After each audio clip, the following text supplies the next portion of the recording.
मैं बार बार ये कहता हूँ कि यार मैं 2 बार एमएलए बन गया, मुझे श्रापित भूमि से अब तीसरी बार एमएलए नहीं बनना। मंत्री जी से हम पूछना चाहते हैं कि आप 2 बार यहाँ से एमएलए बने और दोनों बार आप मिनिस्टर बने, तब श्रापित भूमि कहाँ चली गई थी? हो सकता है भविष्य में उनको नकारा गया हो, इसलिए उन्होंने पहले से अपना जो है समर्थन यहाँ से हटा लिया बीजेपी के। इस बयान के बाद हस्तिनापुर के लोग क्या मतलब अपने हिसाब से क्या सोचते हैं अगर आगे वो चुनाव में आए? और आने वाले समय में ये पब्लिक ही बताएगी कि हमें अब क्या करना है। नमस्कार दोस्तों, स्वागत है आपका न्यूज 80 पर। मैं हूं आपके साथ राहुल राणा। पश्चिम उत्तर प्रदेश के हस्तिनापुर से विधायक दिनेश खटीक, सरकार में राज्य मंत्री, उनका एक बयान इस वक्त सोशल मीडिया पर सियासी हलकों में सियासत मचाए हुए है। उनके इस बयान को लेकर तमाम सियासी बयानबाजी और सियासी चर्चा गर्म हो गई है, क्योंकि 2027 का चुनाव उत्तर प्रदेश में है और उन्होंने 2027 के चुनाव से ठीक पहले ये कहकर सियासी हलकों में बेचैनी बढ़ा दी है कि यहाँ हस्तिनापुर की श्रापित भूमि से वो तीसरी बार एमएलए नहीं बनना चाहते, क्योंकि इससे पहले वो 2 बार एमएलए रह चुके, सरकार में राज्य मंत्री है और जब उन्होंने इस हस्तिनापुर की भूमि पर यहाँ से वो विधायक चुने गए, मान सम्मान यहाँ की लोगों ने उनको दिया। और इस बयान को लेकर यहाँ की जनता क्या कहती है? मेरे साथ हस्तिनापुर में इस वक्त मैं मौजूद हूँ और हस्तिनापुर में लोग यहाँ पर सियासी चर्चा इस बात को लेकर कर रहे हैं, लेकिन उससे पहले मैं आपको दिनेश खटीक का वो बयान सुनाना चाहूंगा जिस बयान को लेकर सियासी हलकों में बेचैनी पड़ी हुई है। और मैं तो कहूंगा, मैं बार बार अपने लोगों से कहता हूं, गुरुजी मैं उस समय इतना बोलना नहीं चाहता था, लेकिन अब मैं थोड़ा सा बोलूंगा कि कुदरती बात है कि मैं 2 बार एमएलए बना, 2 बार मिनिस्टर बना और पता नहीं अपने आप मेरे मन से एक बात निकलती है, वो मैंने आज तक मेरठ में नहीं कही है, मीडिया वाले भी खड़े हैं और आज मेरे आपके सामने ये बात निकल रही है। मैं बार बार ये कहता हूं कि यार मैं 2 बार एमएलए बन गया, मुझे श्रापित भूमि से अब तीसरी बार एमएलए नहीं बनना। ये कुदरती बात मैं आपको बता रहा हूं। बहुत लोग तो आशीर्वाद लेते हैं, मैं भागवत भी पढ़ता हूं, मैं महापुराण जितने पुराण हैं वो सब मैं पढ़ा हूं। जब मैं पढ़ता हूं और जो वो पढ़ेगा जो व्यक्ति, उसको पता होगा कि महाभारत क्या है। तो दिनेश खटीक का बयान आपने सुन लिया। अब चर्चा करते हैं लोगों के बीच और इस बयान के बाद क्या चर्चाएं हैं, 2027 में इसका असर कितना बड़ा होने वाला है, यही समझेंगे। लेकिन इस बयान को लेकर श्रापित भूमि जिस तरह से हस्तिनापुर को कहा, लोगों के मन में पहला सवाल क्या है वही समझ रहे हैं। आपका नाम क्या है भाई साहब? मेरा नाम सुदेश पाल है। आप लोग जब यहाँ बैठे हुए हैं, ये कार्यक्रम मुझे लग रहा है आज बीजेपी के सम्मान में आप लोग आज कार्यक्रम जिला अध्यक्ष को लेकर कर रहे हैं क्या? नहीं, बीजेपी के सम्मान में नहीं था, ये समाज के लोगों ने समाज के हरवीर पाल जी का सम्मान किया है। अच्छा, थोड़ा सा आप बताइए, जैसे अब दिनेश खटीक जी का बयान सामने आया, उन्होंने कहा कि ये श्रापित भूमि से मैं तीसरी बार एमएलए नहीं बनना चाहता। आपने बयान सुना होगा, क्या लगा मन में, पहली चीज क्या आई? देखिएगा, बयान सुना है, हम सब लोगों ने सुना है, पिछले 3 दिन से बयान पूरी तरह से चल रहा है। उन्होंने किस परिवेश में कहा है, क्या उनकी धारणा रही है, इस बात का सटीक जवाब तो वो स्वयं दे सकते हैं। लेकिन जहाँ तक द्रौपदी के श्राप की बात है, उसके लिए हस्तिनापुर का आमजन इन शब्दों की निंदा करता है, विरोध करता है। आपको लगता है ये कहीं ना कहीं उन्होंने जिस तरह से कहा, ये आप लोगों का अपमान हुआ? नहीं, हमारा अपमान नहीं हुआ।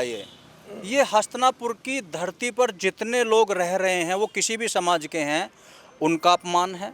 देश के प्रत्येक नागरिक का अपमान है और उन लोगों का अपमान है, उन माता बहनों का अपमान है जो महाभारत कालीन में आस्था और विश्वास रखते हैं।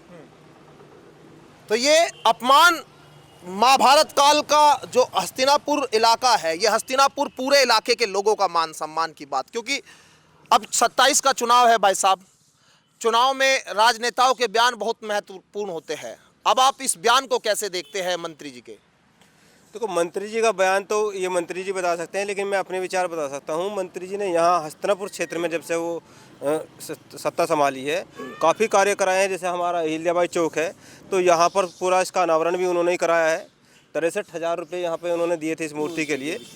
तो काफ़ी सहयोग रहा, लेकिन वो किस परिस्थिति में उन्होंने ये बयान दिया है हस्तिनापुर की धरती के लिए, तो इस विचार को तो वही बता सकते हैं कि उन्हें ऐसा क्या फील हो रहा है कि वो इस प्रकार के क्वेश्चन उठा रहे हैं, प्रश्न कर रहे हैं, तो इसके बारे में तो वही बता सकते हैं। लेकिन आपको लगता है कि ये ठीक बयान है कि नहीं? नहीं, इस प्रकार के बयान तो नहीं होने चाहिए, क्योंकि हमारा हमेशा से बीजेपी के लिए और दिनेश जी के लिए हमेशा सहयोग रहा है, तो इस प्रकार के बयान नहीं होने चाहिए, जबकि हमारे सहयोग में किसी प्रकार की कोई कमी नहीं रही आज तक। आपका नाम क्या है बड़े मियाँ? समय सिंह पाल। अच्छा, समय सिंह जी, आप बुजुर्ग हैं, आपने बहुत पुराना समय देखा है, राजनीति में बहुत उतार चढ़ाव, बहुत बयान सुने होंगे, लेकिन दरअसल जिन व्यक्ति को 2 बार आप लोग विधायक बनाए, उस तरह की बातें जब आए कि श्रापित भूमि, आपको लगता है श्रापित कहना ये आपको, आपके ऊपर भी कहीं ना कहीं? नहीं, चलो ये जो उन्होंने जो भी दिया है अपने इसमें, जो है विधायक जी ने जो भी कहा है वो अपनी किसी उसमें कहा होगा, लेकिन हम इस बात को नहीं कह सकते। हमारा पूरा उनके साथ सहयोग रहा, अब भी है। चुनाव में आपको क्या असर दिखता है? इसका नुकसान होगा कि फायदा? तो कोई भी जरा सी ऐसी बात कह देता आदमी पार्टी के कुछ में, तो नुकसान तो होता है। हाँ। ऐसे नुकसान तो होता है, लेकिन उन्होंने किस परिवेश में कहा है वो वही जान सकते हैं, वही बता सकते हैं इसके बारे में। लेकिन जिस तरह से आप लोग यहाँ उनको वोट देते आए, आप लोग यहाँ उनको मान सम्मान देते रहे, मैं दरअसल थोड़ा सा भाई साहब आपसे, बड़े मियाँ, मैं आपसे थोड़ा सा ये जानना चाहता हूँ कि आखिर श्रापित हस्तिनापुर को क्यों कहा जाता है? आपने सुना होगा बड़े बड़ों से। देखो, श्रापित बहुत पुरानी बात है, क्या आस्था रही है, क्यों कहा गया है, वो तो वे उस समय का जाने, परंतु अब तो श्रापित रहा नहीं है। इतनी जनता होगी यहाँ पे, यहाँ तो सब चीज़ मौजूद है, सब चीज़ बढ़ती जा रही है, तो यहाँ श्रापित नाम की कोई चीज़ नहीं रही। विधायक मंत्री जी ने जो कहा है वो किसी और सोच के कहा होगा, श्रापित कहना तो गलत हुआ, नहीं तो श्रापित हुआ ऐसा आदमी नहीं जो श्रापित कहेंगे यहाँ की भूमि को। आप भी आश्चर्यचकित रहे ये सुनकर? हाँ, हमें भी है कि किस उससे कहा, तो वही बताएंगे किस उससे कहा है, परंतु यहाँ इतनी जनता है, अब श्रापित वाली कोई चीज़ रही नहीं। मैं सुरेंद्र पाल सिंह, हाँ। अध्यक्ष बोल रहा हूँ संगठन का। वो ये जो नुकसान की जो बात कर रहे हैं, ये काफ़ी लंबा टाइम है, अभी 2027 में होना है, और जो भी उन्होंने कहा होगा उनके व्यक्तिगत जीवन में व्यतीत हुआ होगा और उनका अपना व्यक्तिगत निर्णय रहा होगा ये बात कहने के लिए। अब बीजेपी ने तो उनसे कहा नहीं होगा किस तरह की बात आप करें कि ये श्रापित है, और जैसा अभी हमारे अध्यक्ष जी हैं देवी अहिल्या बाई होलकर सेवा समिति हस्तिनापुर के, कि अब तो ये जो धरती है श्रापित नहीं रही, ये तो फल फूल रही है, हर विभाग यहाँ पर है, बार बार से लोग आकर के यहाँ बसे हुए हैं, और जो भी उनका अभी जो आप बता रहे हैं कि भाई उन्होंने अच्छा, ऐसी, ठीक है, मैं थोड़ा सा मान रहा हूँ, मुझे लग रहा है आप थोड़ा सा बीजेपी के समर्थित लोग हैं, इसलिए आपको थोड़ा सा बोलते हुए हेजिटेशन हो रहा है, ऐसा है क्या? जी नहीं, तो ये बयान पे आप खुलकर थोड़ा सा मन की अगर आप व्यथा बताएंगे तो जनता की बात जाएगी। नहीं, हम ऐसा क्यों कहें, उनकी अपनी व्यथा रही होगी किसी भी तरह की, उन्होंने क्यों कहा, हो सकता है भविष्य में उनको नकारा गया हो, इसलिए उन्होंने पहले ही से अपना जो है समर्थन यहाँ से हटा लिया बीजेपी के, तो मतलब जनता को बताते हुए। इसका मतलब आप ये भी मानते हैं कि कहीं ना कहीं आगे भविष्य में उनको विधायक ना बनने का मौका मिले तो वो पहले ही अपना नाम हटा रहे हैं? बस मेरा तो ऐसा लग रहा है इसी बात। इस बयान के बाद हस्तिनापुर के लोग क्या मतलब अपने हिसाब से क्या सोचते हैं? अगर आगे वो चुनाव में आए तो आप याद रखेंगे ये बयान? क्योंकि उन्होंने बहुत काम किया हस्तिनापुर के लिए, और एक ये भी कहना है कि जो लोग हस्तिनापुर से जीतते हैं ना वो मंत्री जरूर बनते हैं उत्तर प्रदेश में, सरकार उनकी बनती है, सरकार भी उनकी बनती है, ये भी एक पहले से वक्तव्य है लोगों का। क्योंकि हस्तिनापुर के लिए ये भी कहा जाता है कि जिसमें हस्तिनापुर जब कोई जीता तो प्रदेश में सरकार बनी, अब राज्य मंत्री भी है, लेकिन श्रापित भूमि कहना। आपका नाम क्या है भाई? सुखबीर शर्मा जी। अच्छा शर्मा जी, बताइए कि ये श्रापित भूमि कहना आप लोगों को कैसा लग रहा है? ये श्रापित भूमि सुनकर एक विधायक मंत्री आपके बारे हस्तिनापुर को जब ये बोलते हैं। बहुत गलत बोला है, हमारे लिए विचार से सही नहीं है। हम ये चाहते हैं कि धर्मस्थल और जी ये 5 गेट बनवाए विधायक जी ने हस्तिनापुर क्षेत्र के, बहुत बढ़िया काम कर रहे हैं यहाँ पे। अच्छा, इसका श्राप का जो है भाई साहब एक बात बताइए, जैसे श्रापित की बात है, क्या इसका असर विकास पर पड़ा है कुछ श्रापित होने से? यहाँ देखिए राहुल राणा जी, आपको बहुत डिटेल में जाना होगा। आप बड़े भाई, मैं किसी पार्टी परिवेश से बात नहीं कर रहा हूँ। जहाँ तक शराब की बात है, ये कौरव और पांडवों की पावन धरती है। इस भारतवर्ष के साथ साथ तमाम दुनिया के लोग यहाँ हस्तिनापुर की पावन धरती को नमन करने आते हैं, उसका स्वागत करने आते हैं। अब रही श्रापित की बात, मंत्री जी से हम पूछना चाहते हैं कि आप 2 बार यहाँ से एमएलए बने और दोनों बार आप मिनिस्टर बने, तब श्रापित भूमि कहाँ चली गई थी? रही विकास की बात आपने की थी, इन शब्दों से विकास का कोई मतलब नहीं रह जाता। आप कितना विकास कर लें, आप आम जनमानस का अगर आप कहीं अपमान करेंगे तो विकास का कोई महत्व नहीं रह जाता।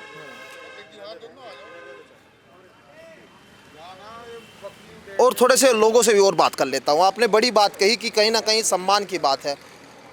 आपसे मैं, आप थोड़ा सा बताइए, क्या नाम है आपका? मेरा नाम जगबीर सिंह पाल है। आपने बहुत सारे चुनाव देख लिए होंगे, बहुत सारे लोगों को देखा होगा। दिनेश खटीक कैसे नेता है वैसे, अगर माने आपके हिसाब से? देखो जी, जब कुछ सम्मानित थे, जब कुछ बात थी तो 2 बार चुनाव में जिताया, पब्लिक ने जिताया, हस्तिनापुर क्षेत्र ने जिताया। और आज उस तरीके से उसे इस तरीके से पूरी पब्लिक को पूरे उसको कहना, क्षेत्र को कहना कि शराबी, तो ये तो एक पूरी उसका ही अपमान है, अपमान। और आने वाले समय में ये पब्लिक ही बताएगी कि हमें अब क्या करना है। जनता जवाब दे देगी चुनाव में। ये बिल्कुल सही बात है, ये जनता ही जवाब देगी कि हमने 2 बार चुनाया, मंत्री बनाया, लेकिन आज हमें इस क्षेत्र को शराबी कहना, ये कहाँ हमारा अपमान ही तो है, क्षेत्र का अपमान है पूरे का। सही बात है, क्षेत्र का अपमान है। और 27 में चुनाव में जवाब इसका सरकार को भी मिलेगा, बीजेपी को भी मिलेगा। लेकिन क्या, क्योंकि ये जब चुनाव आता है, चुनाव में बयानबाजी होती है, लेकिन जब खुद ही मंत्री जी इस तरह की बयान दे तो लोगों के बीच प्रतिक्रिया। आपका क्या नाम है जी? ऋषिपाल। अच्छा ऋषिपाल जी, आप कैसे देख रहे हैं इस बयान को, जो ये मंत्री जी ने बयान दिया? मंत्री जी ने काम तो बहुत किया होगा ना, विकास तो किया होगा ना क्षेत्र में? बहुत करा। लेकिन 2 बार आपने विधायक बनाए, अब तीसरी बार अगर आते हैं फिर इस बयान के बाद उसका असर होगा? भाजपा के पीछे है, भाजपा में कोई भी आएगा उसी वोट देंगे। लेकिन मंत्री जी के बयान को देखते कैसे है? बयान तो ठीक है उसके भी, और कोई आएगा उसे भी वोट देंगे भाजपा को ही। भाई चाहे कुछ भी कह ले, श्रापित कह ले, भाई ठीक काम करा उनने भी, मैं मालूम नहीं आने का। हाँ बताइए। ये हस्तिनापुर शरापित जो कहलाई जाती है, द्रौपदी के साथ यहाँ अन्याय हुआ था। ये जब से कौरवों पांडवों का युद्ध हुआ था, उस वजह से इसे शरापित किया जाता है। और जो भी यहाँ से विधायक बनता है उसकी सरकार दोबारा से उसकी सरकार बनती है। ठीक है जी। और ये कौरवों पांडवों का युद्ध जो हुआ था, शरापित खत्म होते हुए, उस बात को देखते हुए शरापित खत्म है। लेकिन जो बड़े बुजुर्ग हैं वे यही कहते हैं यहाँ कोई कंपनी चली, आज तक कोई कंपनी यहाँ सफल नहीं हुई। यहाँ 52 फैक्ट्री थी, सब बाराबंकी में चल रही है वे, यहाँ कोई कंपनी आज तक सफल नहीं हुई। जो चलाई भी है वे पूरी ढंग से चली नहीं है। तो शराब तो इसे है द्रौपदी का, जनता रह भी रही है, कुछ लोग सब कर रहे हैं, खा रहे हैं। मतलब शराबित तो अब उसे विधायक को कहना सही नहीं था, जो कि वो 2 बार रह सका। मतलब कहने का जो है नहीं, शराबित तो ये धरती माननी जाएगी जब तक यहाँ धरती रहेगी। ये द्रौपदी का शराप है, द्रौपदी की गैल अन्याय करा उन्होंने, नंगी करी, तो उस वजह से इसे शरापित, उसने उसका शराप है द्रौपदी का यहाँ पे। अब जब इस बार अगर विधायक जी मौका मिलता है, एमएलए के लिए चुनाव लड़ते हैं, तो इस बयान का असर होगा इस उन पर? तो आवेगा असर, तो जो ऐसा कहेगा असर आवेगा, प्रधानी हो या कोई विधायक ही हो या कोई एमएलए हो, ये तो असर आवेगा उस चीज़ का। पर अभी टाइम है, इसमें पता नहीं क्या मामला है। वैसे हम भाजपा के आदमी हैं, हमारी जब से हमें है फूल से मतलब, चाहे मोमडन आ जाओ, कोई आ जाओ, हमें तो फूल से मतलब है। बीजेपी के लोग ही इस बात को मान रहे हैं कि ये गलत किया उन्होंने बयान देकर, है ना? ये है बस, उन्होंने जो कहा है गलत है मामला। पत्रकार महोदय, जी जी बताइए बताइए। आप जो इस बात की चर्चा कर रहे हैं कि श्रापित वाली बात है, श्रापित तो पूरे जितनी भी सरकारें बन रही हैं उनके लिए तो हस्तिनापुर वरदान है। द्रौपदी का श्राप तो खत्म हो चुका है। जो विधायक यहाँ से जीत जाता है, सेंटर में भी उसकी सरकार बन रही है, प्रदेश में भी इसका सरकार बन रही है, तो शराब तो दुरुपयोगी का खत्म हो चुका है। वो हस्तिनापुर वालों के कर्मों से हुआ हो या किसी भी चीज़ से हो, शराब खत्म हो चुका है। बाकी हमारे विकास जी हैं, ये कुछ कहना चाह रहे हैं आपसे। चलिए आप बताइए, आप क्या कहना चाह रहे हैं भाई साहब? सर नमस्कार, मेरा नाम विकास पाल है। मैं ये कहना चाह रहा हूँ, जैसे कि अभी मीडिया में चर्चा चल रही है कि भाई हस्तिनापुर को श्रापित बोला गया। श्रापित महाभारत में कुछ ऐसे कर्तव्य हुए हैं, उनकी वजह से ये श्रापित बोला जा रहा है हस्तिनापुर को। हस्तिनापुर का श्राप, मैं अभी अपने विचारधारा बताता हूँ कि अभी हस्तिनापुर मैं नहीं मानता कि श्रापित है। अगर श्रापित होता तो विधायक जी 2 बार यहाँ से चुनाव जीत चुके हैं और मंत्री पद पे भी रहे हैं, लेकिन अभी ऐसा बयान करना ये उचित नहीं है। इसका आने वाले समय में भी असर दिखेगा। जनता जवाब देगी इस बात का? बिल्कुल जवाब देगी जी। तो ये नाराजगी भी है विधायक जी के बयान को लेकर। ये भी माना जा रहा है कि 2027 में इसका असर होगा, लेकिन अब बीजेपी से क्या वो दोबारा यहाँ से चुनाव लड़ने के इच्छुक भी है या नहीं, ये तो उनका मन जानता है। लेकिन कहीं ना कहीं उनके इस बयान को लेकर लोग असमंजस में भी है। बीजेपी के लोग ये कह रहे हैं कि विधायक जी आपने ये बयान देकर उनका अपमान किया है। वीडियो जर्नलिस्ट गौरव राठी के साथ मैं राहुल राणा, न्यूज़ 80 हस्तिनापुर।